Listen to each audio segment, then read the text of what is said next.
ಕಳೆದ 2 ದಿವಸದಿಂದ ಈ ರಾಜ್ಯದ ಜನ ನಮ್ಮನ್ನು ಗಮನಿಸ್ತಾ ಇದ್ದಾರೆ. ವಿಪರೀತ ಬರ ಇದೆ. ಹಳ್ಳಿಗಾಡಿನಲ್ಲಿ ಕುಡಿಯೋದಕ್ಕೆ ನೀರಿಲ್ಲ. ಟ್ಯಾಂಕರ್ನಲ್ಲಿ ಸಪ್ಲೈ ಮಾಡ್ತಾ ಇದ್ದೀವಿ ಅನೇಕ ಕಡೆ. ಜಾನುವಾರುಗಳಿಗೆ ಕುಡಿಯೋದಕ್ಕೆ ನೀರಿಲ್ಲ, ಮೇವಿಲ್ಲ, ಕಡಿಮೆ ಆಗ್ತಾ ಇದೆ. ಮತ್ತು ಅನೇಕ ಜ್ವಲಂತ ಸಮಸ್ಯೆಗಳು ಕೂಡ ಇವತ್ತು ರಾಜ್ಯದ ಜನತೆ ಮುಂದಿದ್ದಾವೆ, ನಮ್ಮ ಮುಂದಿದ್ದಾವೆ.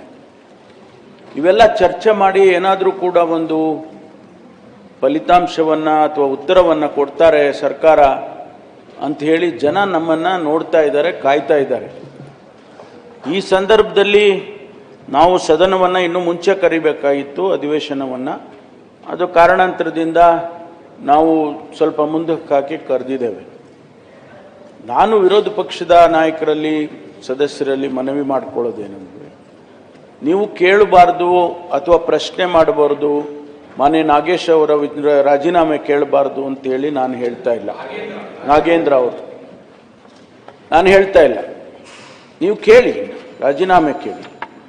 ಆದರೆ ನೀವು ಸದನದ ನಿಯಮಗಳಲ್ಲಿ ಪ್ರಶ್ನೆ ಕೇಳೋದಕ್ಕೆ ನಿಮಗೆ ಅವಕಾಶ ಇದ್ದಾವೆ. ನೀವು ನೋಟಿಸ್ ಕೊಟ್ಟು ನೀವು ಅದನ್ನು ಕೇಳಿ, ಯಾತಕ್ಕೆ ರಾಜೀನಾಮೆ ಕೊಡಬೇಕು, ಅವರು ಏನು ತಪ್ಪು ಮಾಡಿದ್ದಾರೆ, ಅವರು ಏನೆಲ್ಲ ತಪ್ಪು ಮಾಡಿ ಕನ್ವಿಕ್ಟ್ ಆಗಿದ್ದಾರೆ ಅಥವಾ ಅವ್ರ ಮೇಲೆ ಕ್ರಿಮಿನಲ್ ಕೇಸಸ್ಗಳಾಗಿದ್ದಾವೆ, ಇದೆಲ್ಲ ತಾವು ಎಕ್ಸ್ಪ್ಲೈನ್ ಮಾಡಿ, ಸದನಕ್ಕೆ ತಿಳಿಸಿ, ರಾಜ್ಯದ ಜನತೆಗೂ ತಿಳಿಸಿ. ನಾವು ಸರ್ಕಾರ ಉತ್ತರ ಕೊಡ್ತೀವಿ. ಯಾತಕ್ಕೆ ನಾವು ಅವ್ರನ್ನ ಮತ್ತೆ ಮಂತ್ರಿ ಮಾಡಿದ್ದೀವಿ ಅಂತ ಉತ್ತರ ಕೊಡ್ತೀವಿ ನಿಮಗೆ. ಯಾತಕ್ಕೆ ಅವ್ರನ್ನ ಸಚಿವರನ್ನ ಮಾಡಿದ್ದೀವಿ ಅಂತ ಹೇಳಿ ನಾವು ನಿಮಗೆ ಸ್ಪಷ್ಟವಾದ ಉತ್ತರ ಕೊಡ್ತೀವಿ. ನಿಮ್ಗೆ ಸಮಾಧಾನ ಆಗ್ಬೋದು ಬಿಡ್ಬೋದು, ಅದು ಬೇರೆ ವಿಷಯ. ಆದರೆ ನಾವು ನಿಮಗೆ ಉತ್ತರ ಕೊಡ್ತೀವಿ. ಇಲ್ಲಿ ಸದನದಲ್ಲಿ ನಾವೇ ಮಾಡ್ಕೊಂಡು, ನೀವು ಹೇಳಿದಾಗೆ ನಾವೇ ಮಾಡ್ಕೊಂಡಿರ್ತಕ್ಕಂಥ ನಿಯಮಗಳು, ಅದಕ್ಕೆ ಗೌರವ ಕೊಡಬೇಕಲ್ವಾ? ನಾವು ನಿಯಮ ಮಾಡಿಕೊಂಡು ನಿಯಮದ ವಿರುದ್ಧ ನಾವು ವರ್ತನೆ ಮಾಡಿದರೆ ಅದು ಯಾವ ಥರ ಸರಿ ಅಂತ. ಈ ಮನೆ ಇದೆಲ್ಲ, ಇದು ಹಿರಿಯರ ಮನೆ, ಹೌಸ್ ಆಫ್ ಎಲ್ಡರ್ಸ್ ಅಂತ ಕರೀತಾರೆ ಇದಕ್ಕೆ. ಈ ಮನೆಯಲ್ಲಿ ಏನೆಲ್ಲ ನಡೆದರೂ ಕೂಡ ಇದನ್ನು ಇಡೀ ದೇಶ ಗಮನಿಸುತ್ತೆ. ಇಲ್ಲಿ ನಡೀತಕ್ಕಂಥ ವಿದ್ಯಮಾನಗಳು ಕೆಳಗಿನ ಮನೆಯಲ್ಲಿಗಿನ್ನ ಭಾಳ ವಿಭಿನ್ನವಾಗಿರ್ತದೆ, ಮಾತ್ರ ಭಾಳ ಗೌರವಿಸ್ತಕ್ಕಂಥದ್ದು ಇದಿಲ್ಲ. ಹಾಗಾಗಿ ಇಲ್ಲಿ ಆ ರೀತಿ ವಾತಾವರಣ ಸೃಷ್ಟಿಯಾಗೋದು ಬೇಡ. ನಾನು ವಿರೋಧ ಪಕ್ಷದ ನಾಯಕರಿಗೆ ಮತ್ತು ಎಲ್ಲ ಗೌರವಾನ್ವಿತ ಸದಸ್ಯರಿಗೆ ಮನವಿ ಮಾಡಿಕೊಳ್ತೇನೆ, ನೀವು ಕೇಳಿ, ನೋಟಿಸ್ ಕೊಟ್ಬಿಟ್ಟು ಪ್ರಶ್ನೆ ಮಾಡಿ, ಚರ್ಚೆ ಮಾಡಿ, ಏನೆಲ್ಲ ನಿಮಗೆ ಮಾಹಿತಿಗಳಿದೆ ಅದನ್ನೆಲ್ಲ ಹೇಳಿ, ಅದಕ್ಕೆಲ್ಲ ನಾವು ಉತ್ತರ ಕೊಡೋದಕ್ಕೆ ತಯಾರಿದ್ದೀವಿ. ಅದು ಬಿಟ್ಟು ಇವತ್ತು ಎಷ್ಟು ಸಮಸ್ಯೆಗಳಿದ್ದಾವೆ ನಮಗೆ. ಕೇಂದ್ರಕ್ಕೆ ನಾವು ಈಗ ಮನವಿಯನ್ನು ಕೊಡಬೇಕು. ಬರ ಹೀಗಿದೆ, ಕರ್ನಾಟಕದಲ್ಲಿ ವಿಪರೀತ ಬರ ಇದೆ, ಯಾವತ್ತೂ ಇಲ್ಲ.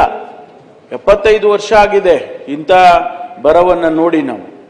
ಅಂಥದ್ರಲ್ಲಿ ಅದನ್ನು ನಾವು, ಅವರು ಕೇಂದ್ರದ ನಿಯಮಗಳಿದ್ದಾವೆ, 2020ರಲ್ಲಿ ಅವರೇ ಒಂದು ನಿಯಮ ಮಾಡಿದ್ದಾರೆ, ಇಂತಿಷ್ಟು ಪ್ಯಾರಾಮೀಟರ್ಸ್ನ ಫುಲ್ಫಿಲ್ ಆದರೆ ಮಾತ್ರ ನೀವು ಬರಪೀಡಿತ ಪ್ರದೇಶ ಅಂತೇಳಿ ಘೋಷಣೆ ಮಾಡ್ಬೋದು ಅಂತ. ಆ ನಿಯಮಗಳ ಅಡಿಯಲ್ಲಿ ನಾವು ಈಗಾಗಲೇ ನಾನು 102 ತಾಲೂಕುಗಳಿಗೆ ಗ್ರೌಂಡ್ ಟ್ರೂತಿಂಗ್ ಮಾಡೋದಕ್ಕೆ ಆದೇಶ ಮಾಡಿದ್ದೀನಿ. ಆ ವರದಿ ಬಂದ ಮೇಲೆ ಕೇಂದ್ರಕ್ಕೆ ನಾವು ಒಂದು ಮೆಮೊರಾಂಡಮ್ ಕೊಡ್ತೇವೆ. ಅವರು ತೀರ್ಮಾನ ಮಾಡ್ತಾರೆ. ಹೌದು, ಅವರು ಟೀಮ್ ಕಳಿಸ್ಬೋದು, ಅಥವಾ ಸುವಮೋಟೋ ಅವ್ರಿಗೂ ಮಾಹಿತಿಗಳಿದ್ದಾವೆ, ಅವ್ರಿಗೂ ಕೂಡ ಎಲ್ಲ ರೀತಿಯ ಮಾಹಿತಿಗಳನ್ನು ಇಟ್ಕೊಂಡಿರ್ತಾರೆ. ಅದಾದ ಮೇಲೆ ಅವರು ಡಿಕ್ಲೇರ್ ಮಾಡೋದಕ್ಕೆ ನಮಗೆ ಪರ್ಮಿಷನ್ ಕೊಡ್ಬೋದು. ನಾವೇ ಡಿಕ್ಲೇರ್ ಮಾಡಿ ಅಂತ ಹೇಳಿದರೆ ಮಾಡೋಕ್ಕೆ ಬರೋದಿಲ್ಲ. ಈಗ ಮಾಡ್ಬೋದು, ಆದರೆ ಹಣ ಕೊಡೋರು ಯಾರು? ಕೇಂದ್ರ ಸರ್ಕಾರಕ್ಕೆ in the federal structure we have to live together. ಆದ್ದರಿಂದ ನಾವು ಅವ್ರಿಗೆ ಮೆಮೊರಾಂಡಮ್ ಕೊಡಬೇಕು. ಅದಕ್ಕೆ ಇಂಥದ್ದೆಲ್ಲ ಜ್ವಲಂತ ಸಮಸ್ಯೆಗಳಿದ್ದಾವೆ. ಮಾನ್ಯ ಸಭಾಪತಿಗಳೇ, ತಾವು ವಿನಂತಿ ಮಾಡಿಕೊಂಡಿದ್ರೆ ನಾನು ಕೂಡ ಸರ್ಕಾರದ ಪರವಾಗಿ ತಮ್ಮನ್ನು ವಿನಂತಿ ಮಾಡ್ತೇನೆ, ಬನ್ನಿ ಚರ್ಚೆ ಮಾಡೋಣ. ಏನು ಹೊಡೋಗಿಲ್ಲ, ಎಲ್ಲೋ ಏನೂ ತಪ್ಪಾಗಿಲ್ಲ.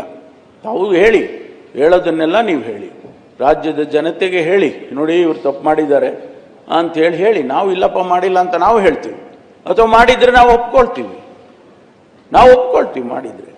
ಆದ್ದರಿಂದ ಮಾನ್ಯ ಸಭಾಪತಿಗಳೇ, ಮತ್ತೊಂದು ಬಾರಿ ತಾವು ಅವರಿಗೆ ವಿನಂತಿ ಮಾಡಿಕೊಂಡು ನಡೆಸಬೇಕು ಅಂತೇಳಿ ಕೇಳ್ಕೊಳ್ತೀವಿ.